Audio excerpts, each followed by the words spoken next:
Saudara, rencana kedatangan tim Israel untuk mengikuti Piala Dunia U20 di Indonesia menuai polemik setelah adanya sejumlah penolakan.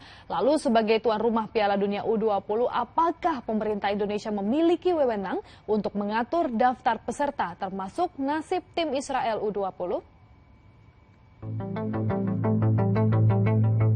Setelah resmi terpilih sebagai tuan rumah Piala Dunia U20, pemerintah Indonesia wajib menyiapkan infrastruktur serta sarana-prasarana pendukung. Pemerintah Indonesia juga berkewajiban menerima semua peserta dan menjamin keamanan tim yang berhasil lolos dari kualifikasi setiap benua dan tidak memiliki wewenang untuk menerima atau menolak peserta di gelaran Piala Dunia U20, termasuk tim U20 Israel. Kalau mereka anggota FIFA dan lolos kualifikasi, kita harus terima. Bahkan utusan dari planet Pluto pun gitu kan, kalau mereka anggota FIFA dan diakui oleh seluruh peserta, seluruh anggota FIFA, mereka lolos Piala Dunia, ya mereka harus difasilitasi untuk ikut.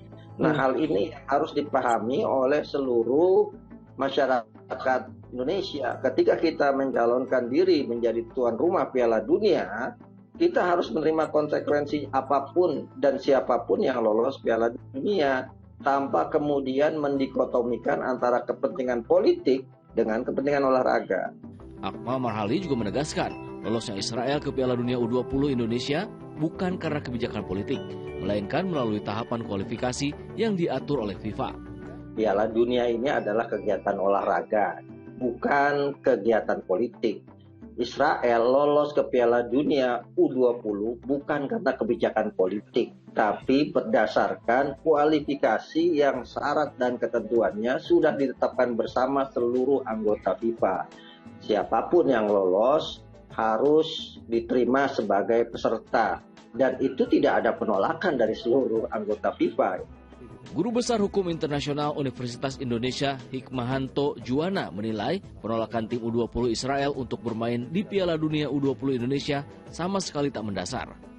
Hikmahanto Juwana menegaskan keikutsertaan timnas Israel tidak ada kaitannya dengan komitmen pemerintah Indonesia terhadap kemerdekaan Palestina. Penolakan terhadap timnas Israel yang akan bertanding itu tidak memiliki basis. Kenapa saya katakan seperti itu? Karena pertama adalah dengan bertandingnya tim Israel di Indonesia itu tidak berarti bahwa ada kompromi atau pelunakan terhadap kebijakan luar negeri Indonesia terhadap pemerintah Israel, yang kita meminta agar pemerintah Israel mengembalikan tanah rakyat Palestina. Dan kita minta agar penjajahan atau pendudukan terhadap Palestina, tanah Palestina itu tidak dilakukan. Jadi sama sekali tidak ada kompromi untuk itu. Yang kedua, kenapa saya mengatakan seperti ini? Karena tahun lalu, tahun 2022, ada event Interparliamentary Union. Jadi ini negara-negara, perwakilan parlemen dari negara-negara dunia yang tergabung dalam sebuah organisasi yang disebut sebagai IPU mengadakan acara di Bali, dan ketika itu ada delegasi dari Israel dan tidak dipermasalahkan. Ketegasan pemerintah Indonesia dinanti dalam menyikapi penolakan kedatangan tim U20 Israel ke gelaran Piala Dunia U20 di Indonesia.